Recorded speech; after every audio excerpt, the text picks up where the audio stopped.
So welcome inside to the cockpit of Tessie. So I love that when I put my foot on the brake, the driver's door closes. So I think that's a fabulous feature, and I just feel special every single time I do that. Sentiment, Daren, Malaysia. Welcome from KL. Alan had his first taste of EVs all the way back in 2011. And now, many years later, he's now a proud owner of a brand new 2022 Tesla Model 3 long range, in beautiful blue, as you can see over here. So Alan, thank you for joining us on this channel. It's a pleasure. Thank you for inviting me there. Tell us more about yourself. Yes, I am a 53-year-old car enthusiast from Denmark. I have lived in Asia since almost 30 years ago, and I have owned maybe 30 cars, several motorcycles, and now finally I'm an EV owner. Congratulations. So Alan's been on a journey around the world, and today's video we're going to learn about Alan's journey converting into an EV owner. We're going to talk about all the mods that he has in his car, because before filming this video I was pretty impressed. There's a lot more than meets the eye. And lastly, something maybe interest to a lot of Tesla owners living in condos. How do we get an EV charger installed in our place? Behind me you can see a Tesla wall connector charging his car. Click subscribe to stay updated to more videos on Tesla. Alan, tell us more about your first time experiencing an EV. Yeah, in 2011 I had the pleasure of driving my first EV, a Renault Fluence at Better Place, which was a new battery swap project in Denmark. And I thought it was a very interesting project, but I also felt that it wasn't quite ready for prime time, because in the wintertime in Denmark it gets cold, so the range was like 90 kilometers, and I just didn't feel that was the use case for a primary car, so I gave up on it. 2 years later, my boss, the chairman of my company, was the second person in Denmark to buy a Tesla Model S. The first person was the Danish Crown Prince. And I was visiting Denmark for Christmas, and he said, "Want to go for a ride?" And heck yeah, that was absolutely awesome. And I was convinced this is ready for prime time. The thing was, I wasn't, because a Tesla Model S was a little too expensive at the time. So I had to wait until the Model 3 came on the market. Many years towards that journey.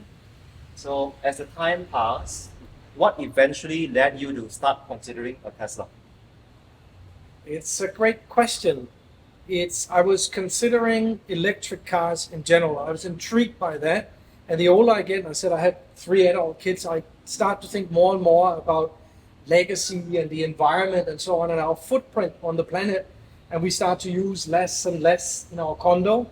We have a very low electricity and water bill. And I thought maybe my next car will be electric. It'll actually work well with my company, because we're very focused on energy efficiency. We do variable speed drives, motion control, inverters, and so on. And I thought, if I have an EV and I come out and see my customers, I will actually be more convincing in a way, because we don't sell electric cars, but we do electric solutions, energy storage, and so on. And I'm kind of taking my own medicine. So that was kind of what led me towards EVs. It's a good match for the work, and it's a powerful story. There's so many good EV brands now since you first tried the original Tesla Model S in 2013. We've got, in the lower end, great BYDs. On the higher end, there are also great BMW EVs, for instance. What made you land ultimately on a Tesla? What was special or different about Tesla? So once the poison sort of hit me, then I started test driving like a Mercedes EQS, or a Good Cat, BYD, and so I started testing around.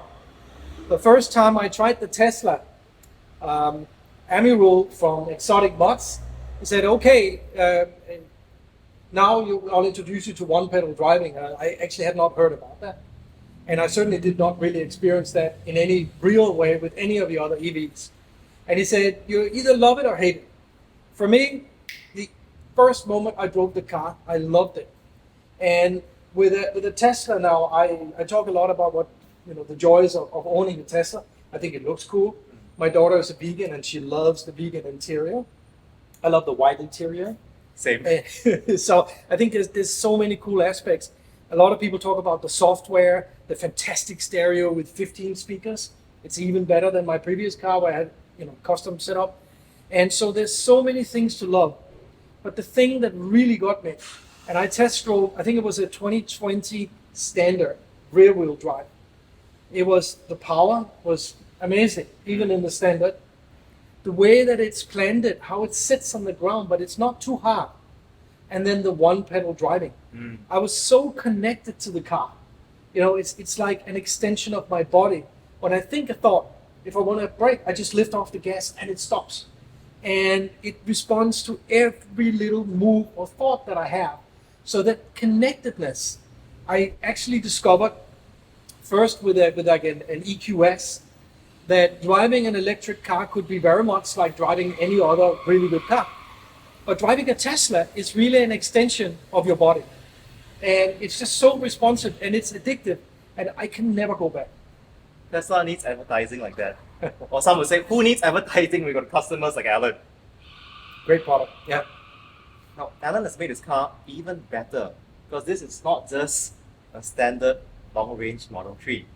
So you've got a lot of amazing mods in this car. You showcase some on social media. Could you actually just walk us through all the mods you made, hardware and software, from exterior, then interior? I'll be happy to do that, and that's I'll need to try to make sure that my wife doesn't see this part of the video. So, yeah. I'll be behind the camera as Alan walks us through this. Tesla is a great car, but it's also a canvas for modifications. It really lends itself very, very well to that. Easy to do, and they will enhance the enjoyment of your car.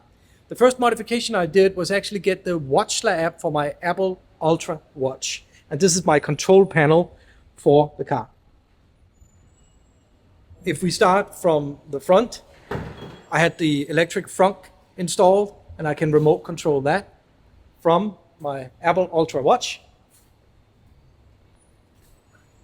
There is one mod I didn't get ready for today's video, and that is that I'm going to have a light strip installed in the front, but it just wasn't ready.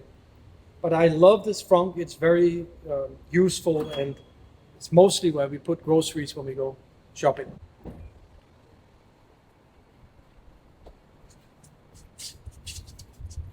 So here in the back, I have added just a few very simple modifications for convenience, like this divider here that allows me to have a fire extinguisher and other like adapters, since this is a Japanese model, so I do need a CCS2 and a Type 2 adapter if I do any public charging. The other thing I've done is cladding the upper side because it's kind of a hideous bare metal up here and I don't like that, so I had this soundproofing put in. Not for the soundproofing, but simply because I don't want to see the bare metal. Okay, Daren, why don't we look at the interior now? Okay, see all of you inside. So you can see that all the doors were remotely opened by the app. So welcome inside to the cockpit of Tessie. So I love that when I put my foot on the brake, the driver's door closes. So I think that's a fabulous feature, and I just feel special every single time I do that. And for me as a passenger, I don't have to manually close the door. I can just press this button and it closes. Easy. It's very cool. I think with a Tesla, when we first went out to look for a Tesla, and my wife agreed to come along and look, when she had to open the door, she kind of struggled with how to open the door and with the rear doors to close them properly. So I have soft closing on the rear. They do not open electrically, but they're soft close. And she said, it's a Tesla. I thought the doors opened automatically. And I thought, okay, there's a clue. I need to get the electric doors. So I got that. The other recent mod that I got is this yoke steering wheel. And I have to be honest, it took me a couple of days to get used to that. And when you're doing maneuvering inside a parking house, it can also be a little fiddly, but you actually get used to it very quickly. And I just love, right now where I'm put it in drive, then the way that I control it, where I can rest my arm on the center armrest or on the door armrest here. It's just so easy to control the car when you're just doing your daily commute, maybe in autopilot and just keeping a finger on the steering wheel. And I just love this feeling. And it is part of the, I would say, the extremeness or the newness of Tesla, the electric doors and the yoke. For me, this is kind of a mini Model X. I also noticed that the yoke helps to complement the visibility of your digital driver's instrument panel. Indeed. So that's another mod that I had done, and it was originally I was recommended not to use the map because there's some drawbacks in using the map. I've recently had the map program with the help of Tesla in Singapore, and I actually really like the map. But I'm also using Waze on Apple CarPlay and Apple Music. Although I would say about 2 weeks after I installed this, I finally got the software update with Apple Music here, and I do use that quite a bit now, that and Spotify. But yes, this display here, and with the yoke, I now keep the steering wheel very low, and then the visibility, which also helps to actually give me a sensation of speed when I drive. So I often find driving on the highway doing 90 or so actually feels rather fast. And for a former petrol head that's now an electro nuts, I actually, it's both good that you don't drive extremely fast. I do use the acceleration from time to time, but I don't drive at very high speeds in my Tesla. That gives me a better range, and at the same time I really enjoy the driving because I have the sensation of going very fast with this openness. So let's check this out. Now, fun fact, Waze is really popular in Malaysia. Malaysia is one of the top markets for Waze globally, and so for some people, using Waze is godsend. So it's a touch screen, just press it, and that's it. I think Waze is an absolute must. There are so many tens or hundreds of thousands of users, so this is where you get instant information on crashes and objects on the road, and police or whatever it might be. But there's a really strong community in Malaysia, so Waze is the way to go in Malaysia. I also noticed that there's ambient lighting in here. Can you tell us a little bit more about this? This is not standard in Teslas. Indeed not. And yeah, you can control it using a slightly fiddly app, and you can also control it here very slowly, change the colors.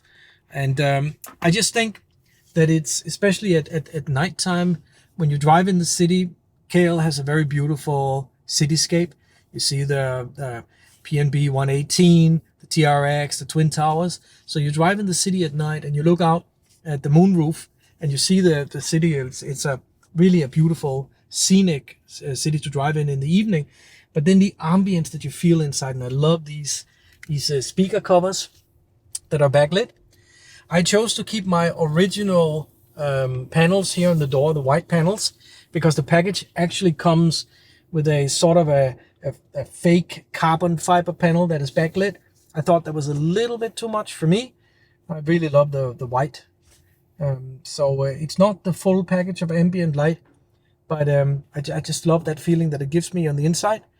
So yeah, I definitely had to have the ambient light. It's really inspiring to see all these different mods that are out there, because for many ICE car owners, they were worried, how much can I customize an EV? And Alan has showed us a lot actually, and there could be more to come. So as Alan's mentioning, more additions in the front, maybe one day a swivel screen as well. So that's a lot that can be changed. Do you have any tips for Tesla owners who are considering mods, but maybe they're worried, would it impact my warranty? So technically I have a warranty via Tesla Japan, that if I had an issue with the battery, and I spoke with Exotic Mods where I bought the car from, we could arrange to ship it back if that was necessary. I have faith that they have the capability to do the any necessary repair here locally. So I'm not too concerned, since all the modifications to my car is actually done by Exotic Mods. They know what they're doing. So even small things, I asked them to do. Because if I start fiddling with the interior and I start breaking clips and so on, then the car will become rattly. I have lots of experience with that in the past, and I want somebody who knows what they're doing. And you do have to open things up. That's why I want a professional to do it. Things like adding a HEPA filter, because the Model 3 is not born with a HEPA filter, so you have to open that up to do that. The only things that I do myself are little things like, these divider trays that I buy on Amazon, which is extremely useful, by the way, to keep my sunglasses in here because there's no sunglass holder. I also installed the sunshade myself. That was quite easy. It took 10 minutes and it can be undone very easily. It won't leave any marks. My wife was very worried at first. She really does not like sunshine. And we test drove a car that was very hot. So I put very strong tint on. It's actually quite hard to see out. I think it's almost 95% tinted. So this is very dark. And that's almost good enough. But then in addition, we got this sliding sunshade, which we totally love. So yeah, and I think it looks very OEM. And all the mods, the screen, everything can really be taken out of the car. If you don't like it, you can remove it. And it shouldn't leave any marks. You're not drilling anything or gluing anything on. If you had to do that, I wouldn't want it. I keep the original steering wheel and you can swap back. So everything can be undone if for some reason you get unhappy with it. The mods look great, and there's also news now that Tesla is officially coming to Malaysia. How does that make you feel as an owner? So when we spoke before about, when did I decide to make the splash and decide on a Tesla, I almost bought a Tesla in August last year. And at the time, I'm not going to mention specific price points, but just say that I had negotiated everything down and I was about to make a deposit. Last minute, I pulled back because I didn't have charging at home. And I learned more and more how important that would be. And I also thought, wow, this is pretty much twice as much as what I paid for my previous car. So is it really worth it? And is Malaysia truly ready yet? And there was a lot I didn't understand about public charging and so on at the time. So I pulled out last minute. Then in January this year, Tesla dropped the prices up to 30% worldwide. That had an impact. 1st of March, the Ministry of International Trade announced that Tesla would be officially coming to Malaysia. And it was a bombshell that hit the market. I knew that. I watched prices very carefully. I started talking to dealers again.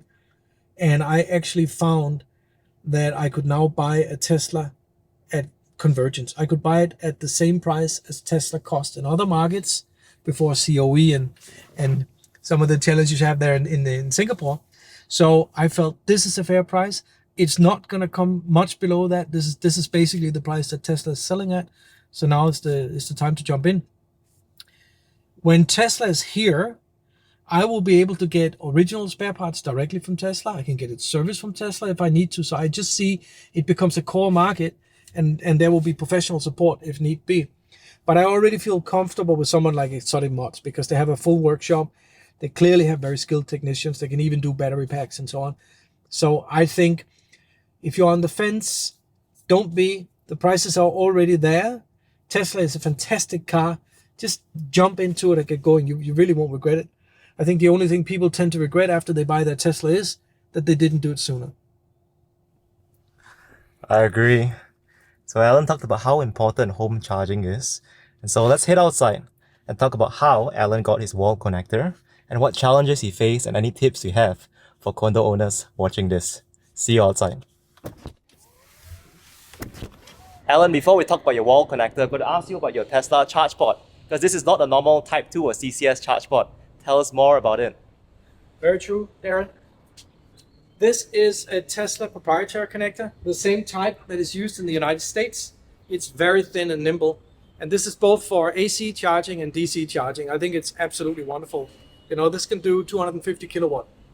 So yeah, not CHAdeMO, as some people think that Tesla Japan has. I just want to talk about this connector more. Like, this thing is super light. Can you imagine this is as good as your CCS2 connector for DC fast charging? And look at how small this is.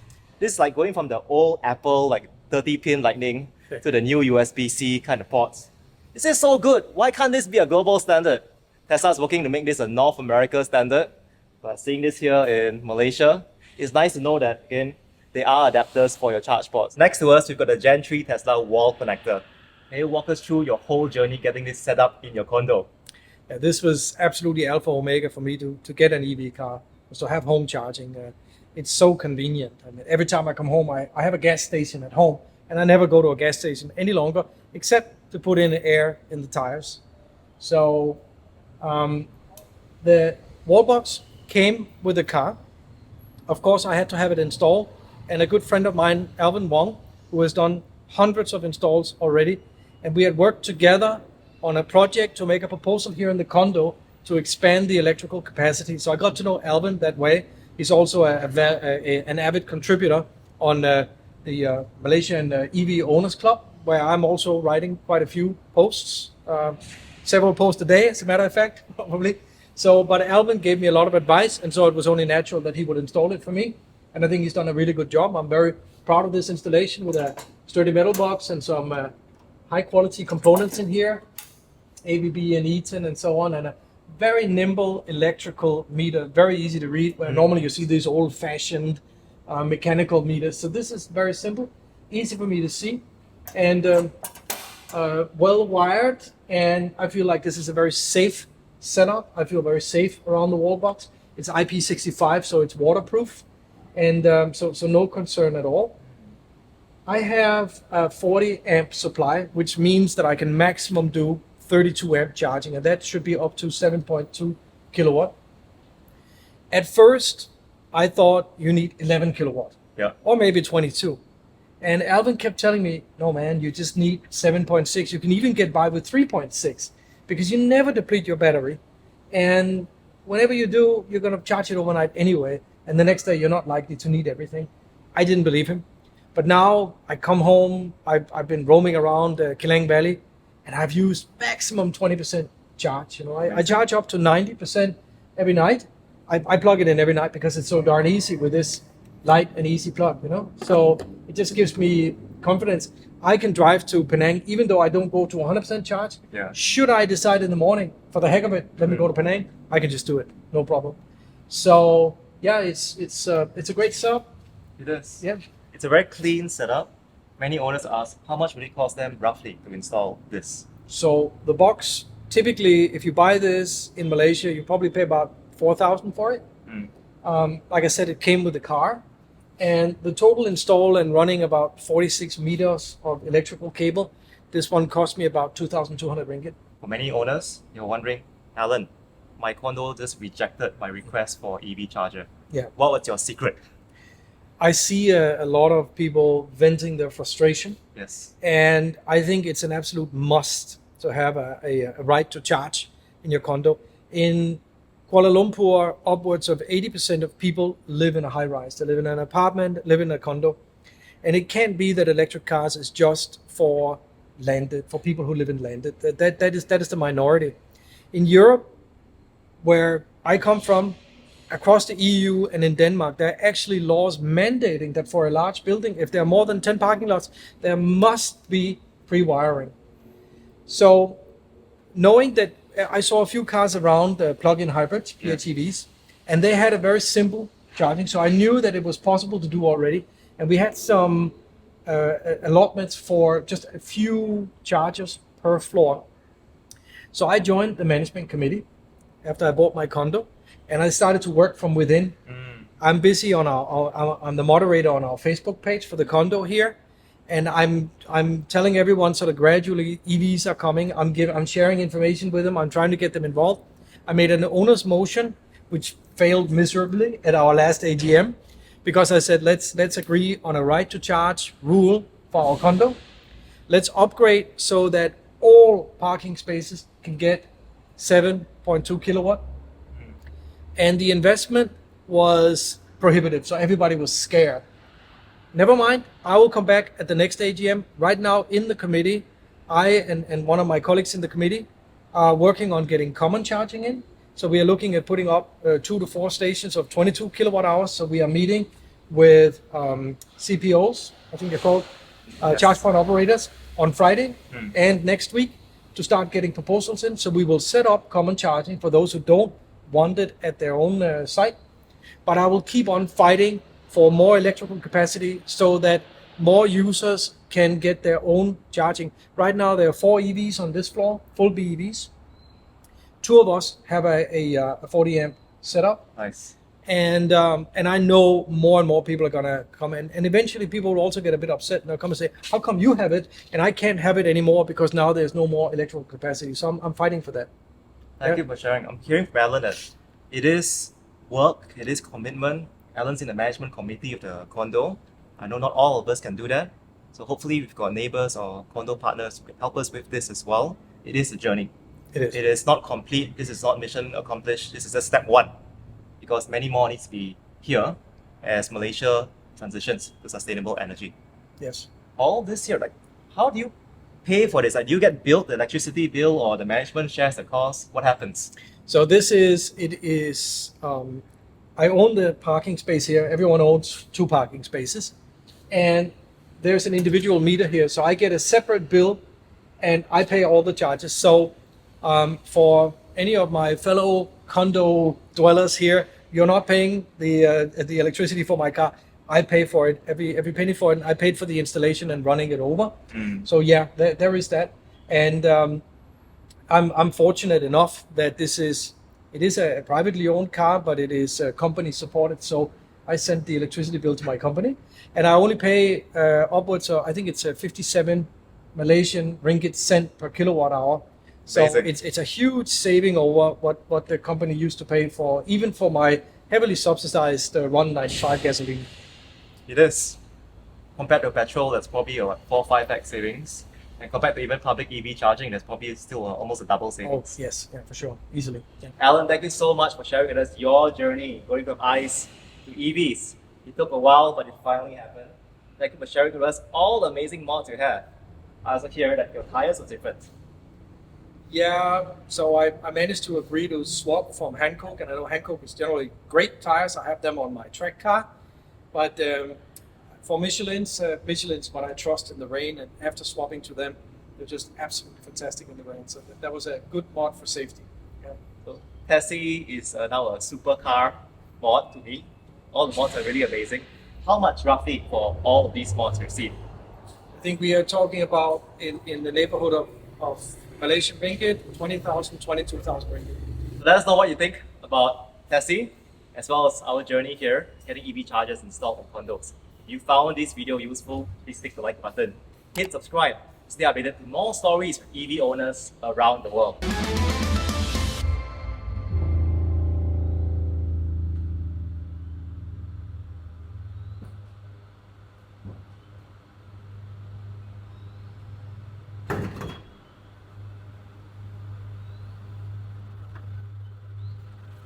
That one's free for you.